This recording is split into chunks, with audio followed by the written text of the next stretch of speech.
All right, today we're going to start chapter 3. We're talking about pairs of lines and then angles, which some of this stuff you guys have kind of seen before. We just haven't talked about the specific things with lines and angles. So we'll go over a couple of postulates. Remember, a postulate from last chapter is something that does not need to be proven. What is something that needs to be proven? A theorem, right? So postulates we understand and accept as something we don't have to prove. Okay? All right. So first page, 3.1. Let me get it in here. All right. Two lines are what type of lines when they do not intersect? Parallel. So yes, we call them parallel.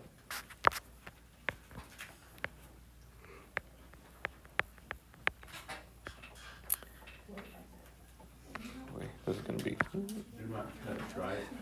Okay, so two lines are parallel when they do not intersect and are coplanar, right? What does coplanar mean? They're on the same plane. Same plane.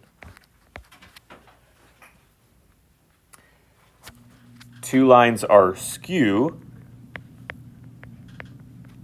when they do not intersect and are not coplanar. Now, this is kind of review stuff because we have talked about all of these things already. We did three-dimensional figures earlier this year. Two planes that do not intersect would be called what? Just like two lines that don't intersect are parallel, two planes that don't intersect are also... What word means they don't intersect? We just used it.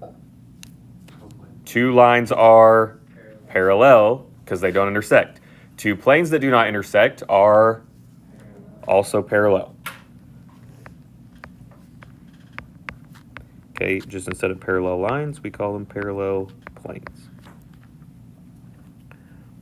Okay, so let's just look through some of these segments or planes and we'll name if they're going to be parallel or skew, right? So the first one we're looking at is going to be AB and DC.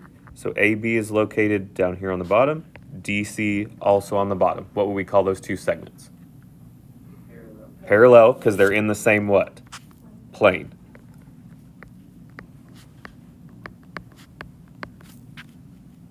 Okay, then we're looking at HB, which is located diagonally here, and EF across the top here. Skew. We would call that skew because they're not coplanar.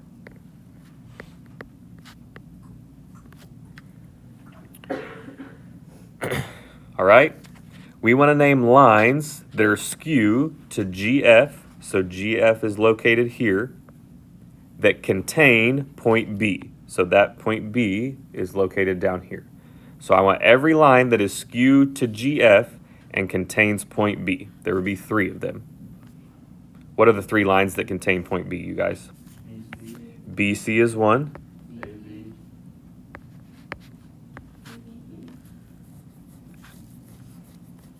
AB, EB is one, yes. Sorry, there was actually four. And HB.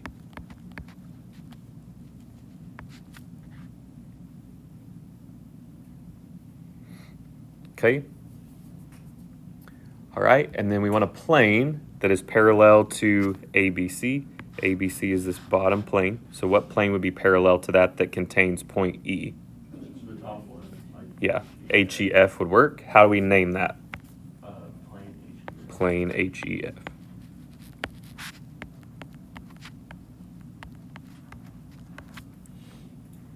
Okay? F. Yes. All right, we're going to go over a couple postulates. The first is the parallel postulate.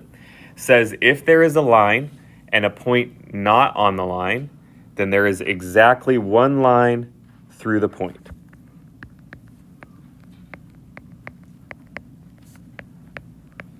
That is parallel to the given line. Okay? So essentially what that looks like is we could draw a line up here that goes through point P.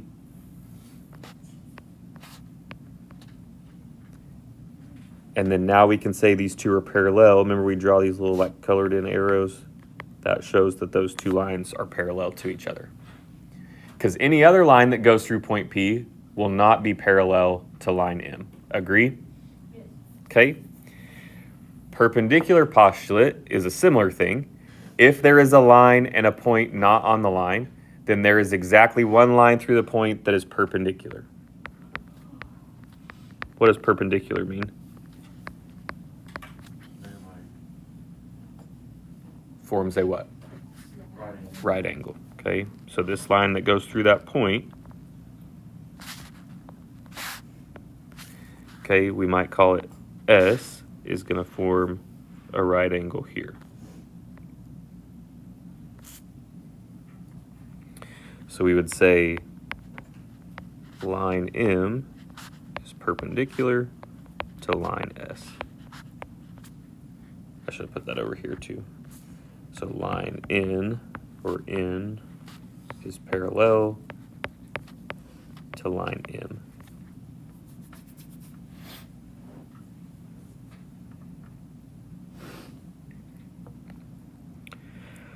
All right, example 6 says, name a line that is parallel to GD and contains point F. So segment GD is located here, and we want a line that's parallel and contains point F. FC, good. How would I put that as a segment? Yes, no arrows on top. Okay, and then we want to name a line perpendicular to HE. HE is located here on the top. I'm going to switch colors so we can see a little better. Okay, HE, and contains point F, so this over here. EF, good. EF or FE.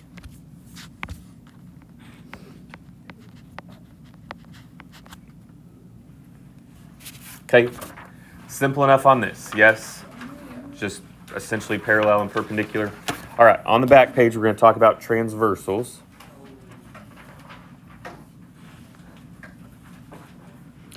Okay, a transversal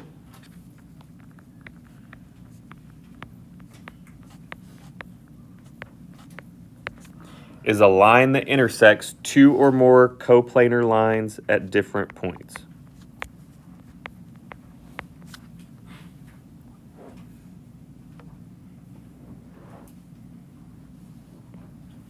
Okay. All right, now we're just going to label a few parts here. Let me see if I can find my highlighter.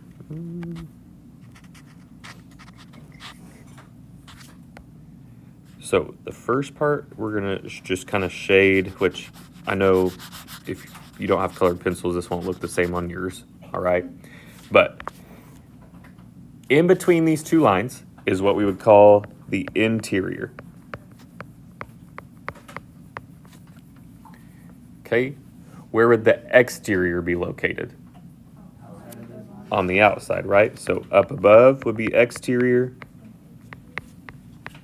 Also down below. Okay, we're going to give that.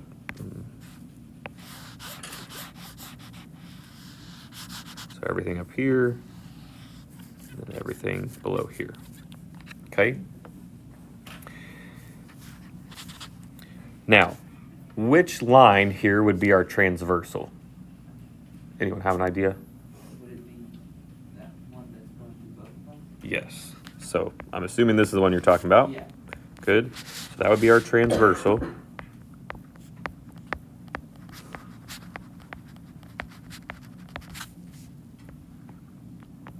Okay, it's going to be the one line that cuts through the other two. All right. Then there's a couple things we need to know. Same side. So if I'm talking about angle 8, what other angles are on the same side as angle 8? 6, 4, 2. Yes. So 8, 6, 4, and 2 are all on the same side of your transversal. Okay? Then if we use the word alternate, we're going to write like this. Why would I put half of the word on either side? Because what do I want when I want alternate? Like, what's on the alternate side of angle 1?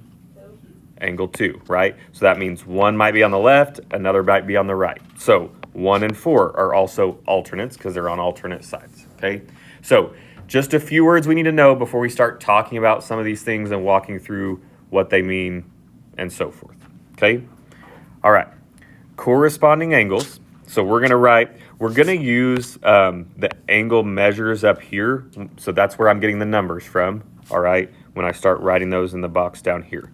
Corresponding angle means the same angle located on a different line. So for example, this angle here and this angle here. So I'll try to zoom in a little so you can see that. Does that make sense? Same spot, but on a different line. So using numbers, who can tell me what angle corresponds with angle 1? Angle 1 and angle 5. Okay, are those the only pair of corresponding angles? No, there's gonna be 4 pairs, okay? I'm gonna rewrite this a little smaller.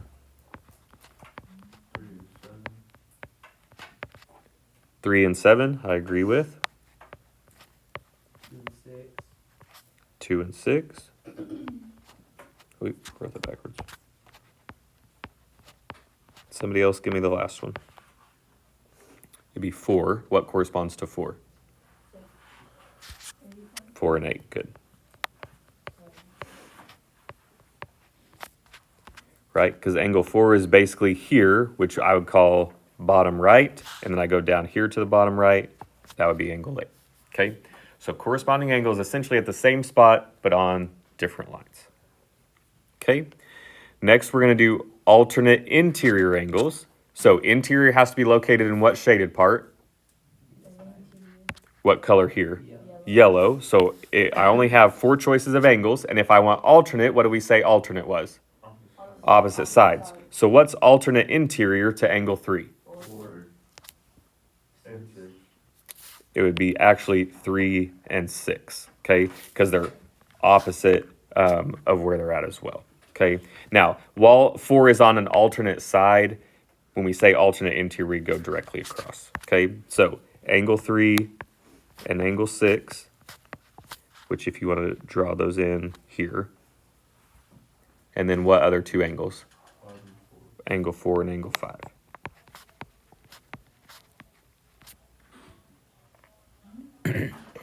Okay, so then that should help us for alternate exterior, right?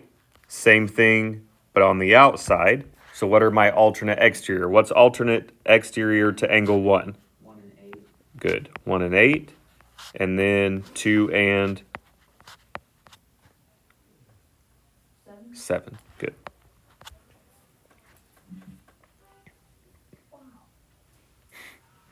Wow. Okay, then we have consecutive interior. That means they're on the inside. Consecutive means essentially same side, right? So consecutive interior would look something like these 2 here. So what angles would that be? 3 and 5. 3 and 5. And what else? 6 and 4. Now, you might want to put in parentheses, same side for consecutive. So that should help us identify consecutive exterior, because they're also going to be on the same side. So what would be my consecutive exterior angles? 2 for 1 and 7. 1 and 7. And 2 and 8. Good. Okay. Now, the last 2 sets we have talked about. What is a linear pair?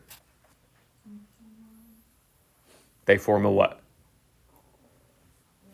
A line, right? Okay, so it might be like these 2 angles together. Now, are there a lot of different angles here that form a linear pair? Yes. Okay, so Austin, just give me one set that is a linear pair, specifically with angle 1. Okay, 1 and 2. Is that the only set with angle 1? Also 1 and what? I disagree with that. 3, right? So 1 and 2 form a straight line here. 1 and 3 form a straight line on that side. Okay, so 1 and 2, 1 and 3. Kaylee, what about angle 5? What forms a linear pair with angle 5? 5 and 6. What's and then what about angle 6? Somebody else. Rowdy. What else? What else forms with angle 6 a line? So we did 5 and 6 already. So now we can do 6 and what? 8. Does everybody see that? Where we're just making two angles that form a straight line. So essentially, two angles that are right next to each other. Okay? All right. The last one is one. Now, I'm going to put dots here because these are not the only examples. We could kind of keep going on that. Okay, last one we're doing is vertical angles, which we've talked about vertical angles. What do you know about vertical angles? Vertical angles are what? Ooh, come on. All vertical angles, not parallel. They're directly across from each other, which means their measure is Equal. congruent. Yes. Okay. All right. Somebody list me a pair of congruent angles here. 5 and 7. Joss is correct. 5 and 8. Okay. 1 and 4. Who was that? Where you go, Jordy? What about angle 2? 2 and what? 2 and 3. Last set. 6 and 7.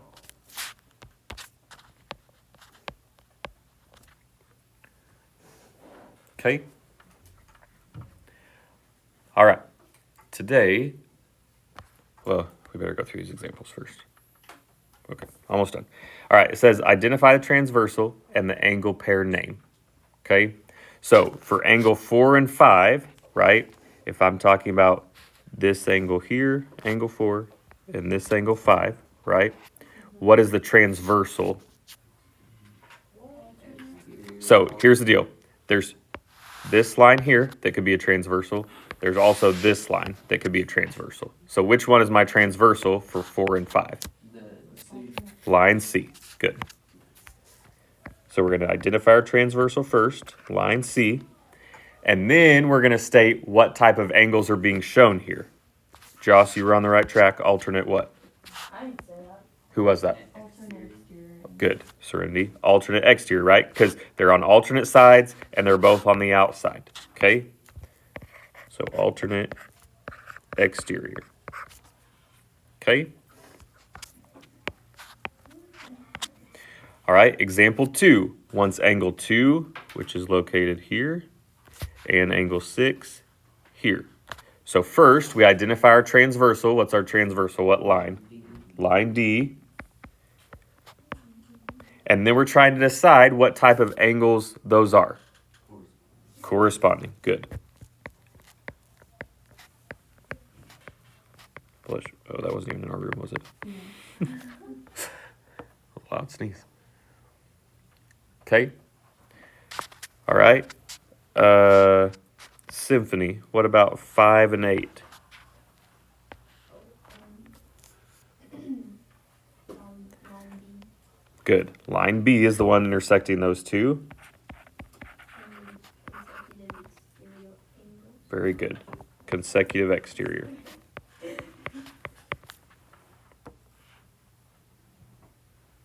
Okay.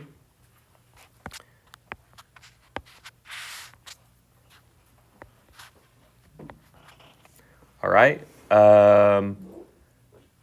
Macy, what about 6 and 7?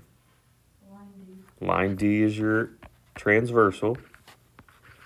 And any two angles right next to each other that form a... Say it again, Jordy. Linear pair is correct.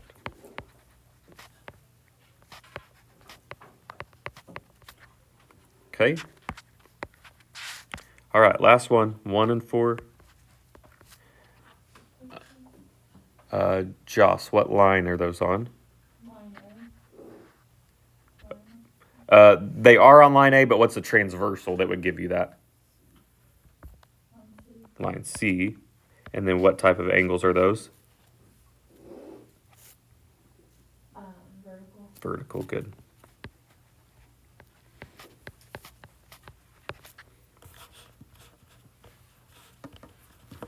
All right, so today we're just doing some practice problems out of the book. You can either get a book from the back or remember it's online on Schoology. I'll double check and make sure I have that posted. Are we writing them on paper? Yes.